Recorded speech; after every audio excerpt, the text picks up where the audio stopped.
Bonjour madame. Tout va bien? Très bien. Vous aimez bien le spectacle, ça va? J'adore. Vous adorez? Ah, moi aussi. Ouais, j'adore l'acteur, il est trop beau. Alors oui, il faut pouvoir faire une sorte rotative avec son poignet sans pouvoir saisir le chat. Alors? Ah, pardon. D'accord, non, c'est vous qui le dites. Je suis en train d'attendre comme un con. Là. Le critique, ok, merci. Ah, c'est pas facile, hein? On va faire un tri sélectif sans dire réducteur. Bon. Oui, alors, il y a plusieurs sortes de critiques. Moi qui suis déjà assez lancé dans le spectacle, moi qui joue dans des salles spots prestigieuses, comme vous pouvez voir, je peux vous dire qu'il y a plusieurs sortes de critiques. Il y a, par exemple, le critique de Télé 7 jours. Alors, Télé 7 jours, ils embauchent toujours la crème des critiques. La fleur de la critique française, la fleur de la plume littéraire française. Je vous donne un exemple. Très bon film, servi par d'excellents comédiens. Quelle critique poussée, Télé 7 jours, la vache! Alors, il y a le critique de Téléstar, je vous le fais. Patrick Sébastien nous régale, une fois encore, avec des invités triés sur le volet. Et oui, à Téléstar, ils font aussi la critique du plus grand cabaret du monde. Et puis, il y a l'élite. Il y a l'inaccessible.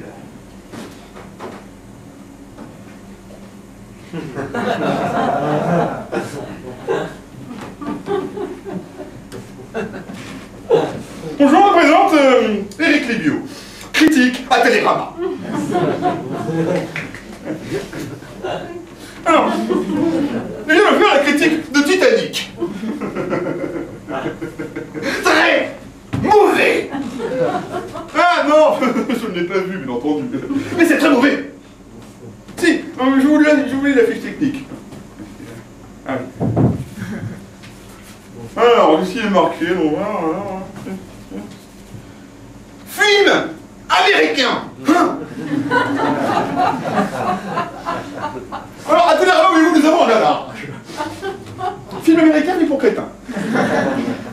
D'ailleurs, il y a un corollaire à cet adage, tout film.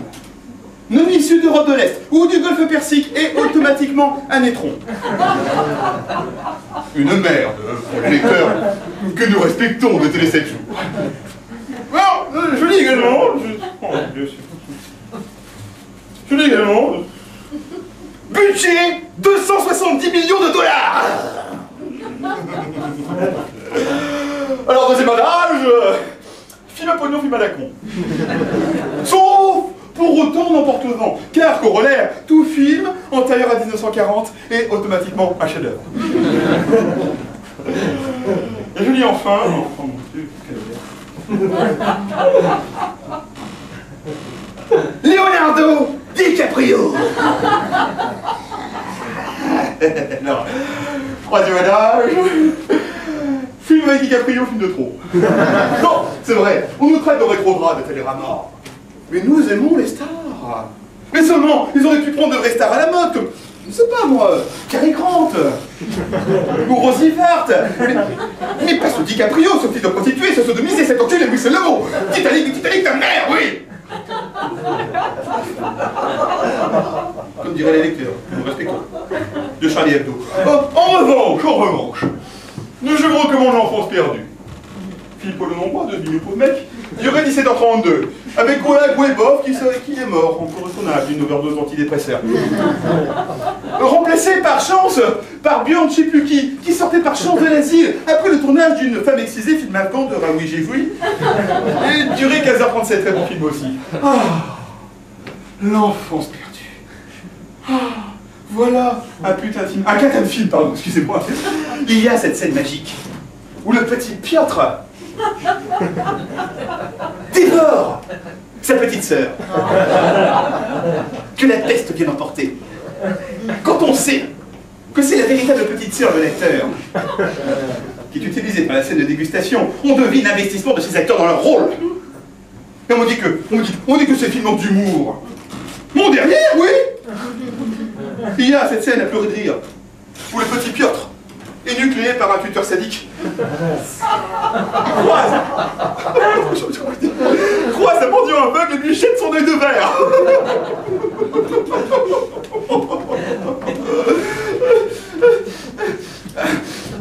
Le talent de non-droit, c'est de savoir doser direction, comme dans cette scène, où le héros marche et marche sans relâche dans le désert.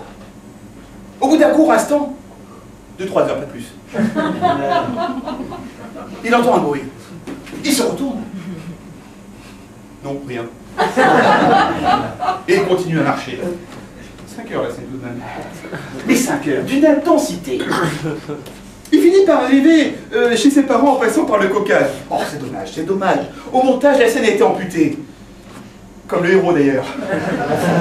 Dans un long plan séquence en temps réel. Ah, ce réalisme chirurgical, Paul Longrois. Et donc, il finit par arriver chez sa mère. Il lui dit cette phrase qui restera jamais gravée dans la mémoire. Splouch. Ça veut dire bon pied, bon oeil à monter les grains.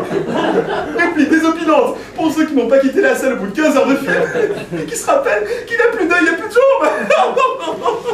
C'est drôle. Voilà. J'ai raconté la fin. Oups. Tu me donnes donc rendez-vous à la corde au cou. C'est le seul cinéma de la ville qui diffuse le film. Ça c'est autre chose que Gaumont et UGC. Et malheureusement, je dois vous laisser. Je dois écouter les 5 volumes de Symphonie pour un suicide du compositeur finlandais Björn je sais plus qui. Oui, car à Télérama, nous ne sommes pas seulement des critiques, nous sommes aussi des dieux. Dédiés, nous sommes aussi dédiés. À la découverte de talents. Car qui, à part nous, aurait pu découvrir que des noms aujourd'hui légendaires, comme Dire tout n'a pas marché, ou Kader pas de vente, deviendraient des légendes de la musique cigane nord-africaine.